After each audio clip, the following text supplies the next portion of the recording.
कि मत्स्य कूर्म वराह नरसिंह वामन परशुराम राम बलराम बुद्ध और कल्कि ये अवतार किसके हैं?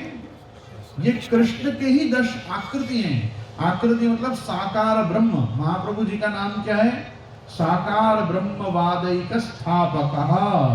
जो साकार ब्रह्म के रूप में महाप्रभु जी समाज में अपनी फिलॉसफी को लाए हैं, अपने दर्शन को लाए हैं, तो अपना ब्रह्म जो होता है वो साकार होता है। इसीलिए आचार्य चरण के मतानुसार भगवान के 3 ही मूल स्वरूप हैं।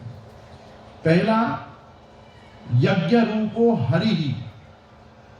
यज्ञ रूपो हरि ही पूर्व कांडे। जब हम वेद का पूर्व कांड देखते हैं, जिसको कर्म मीमांसा कहा जाता है, उसमें भगवान यज्ञ याग के रूप में विराजते हैं।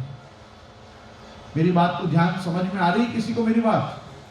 भगवान वेदों में पूर्व कांड में आप यज्ञ के रूप में विराजते हैं, और यज्ञ की पत्नी का नाम है दक्षिणा। भगवान के 24 अवतारों में विष्णु के यज्ञावतार भी एक अवतार है। दक्षिणा सहित भगवान यज्ञ के रूप में प्रकट होते हैं।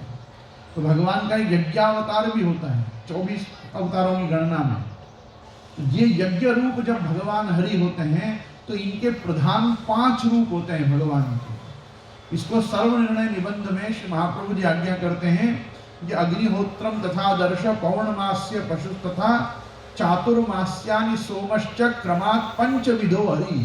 5 प्रकार से भगवान यज्ञ में विराजते हैं।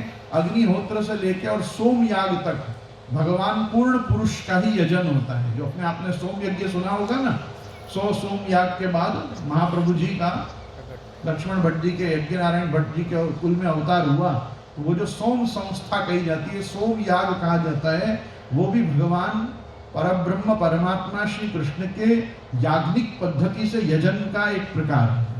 तो यज्ञ रूपो हरि ही पूर्व कांड। फिर महाप्रभु जी आज्ञा करते हैं ब्रह्म तनु परे। परे मतलब उत्तर कांड में। वेद के यदि 2 भाग करो तो पहले कांड में भगवान यज्ञात्मक है और दूसरे कांड में तनु। तनु शब्द का अर्थ होता है शरीर। सशरीर भगवान वेदांत में विराज रहे, मतलब साकार ब्रह्म के रूप में भगवान वेदांत में प्रतिष्ठित है। कहाँ प्रतिष्ठित है? वेदांत में। वेदांत मतलब वेद का अंतिम भाग। अपन जब कोई ग्रंथ पढ़ते हैं, कोई साहित्य पढ़ते हैं, तो अपन लोगों को क्या पूछते हैं? अरे लास्ट में क्या कहा ये बताओ ना, है ना? ऐसा पूछते हैं। लास्ट में एंड बताओ, एंड में क्या हुआ? तो भाई तुम कह रहे हो यज्ञ रूप भगवान है, फिर उपासना रूप में देवादि रूपों में परिणित होते हैं। अंततोगत्वा भगवान का क्या स्वरूप है?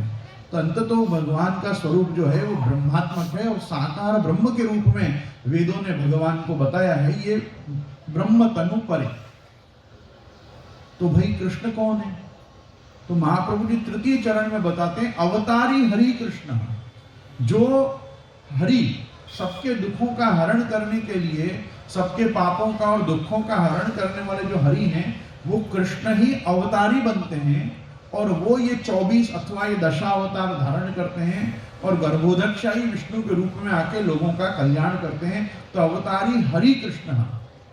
ये क्या आपका मत है? महाप्रभु जी कहते नहीं, श्री भागवत ईरियत, ऐसा भागवत जी बता रहे हैं। इसीलिए भागवत जी में 24 अवतारों का भी वर्णन है, भागवत जी में दशावतारों का भी वर्णन है, भागवत जी में प्रधान रूप से कृष्ण लीला का भी निरूपण है, और प्रथम स्कंद प्रथम अध्याय प्रथम श्लोक से लेके और 12वां स्कंद 13वां अध्याय अंतिम श्लोक तक संपूर्ण भागवत एकमात्र कृष्ण लीला का ही निरूपण कर रही है। क्योंकि ये समस्त जितने भी अवतार हैं, ये केशव धृत दशविध रूपम, केशव भगवान कृष्ण धृत दशविध रूपम जय जगदीश हरि, ये भगवान का ही रूपांतर है।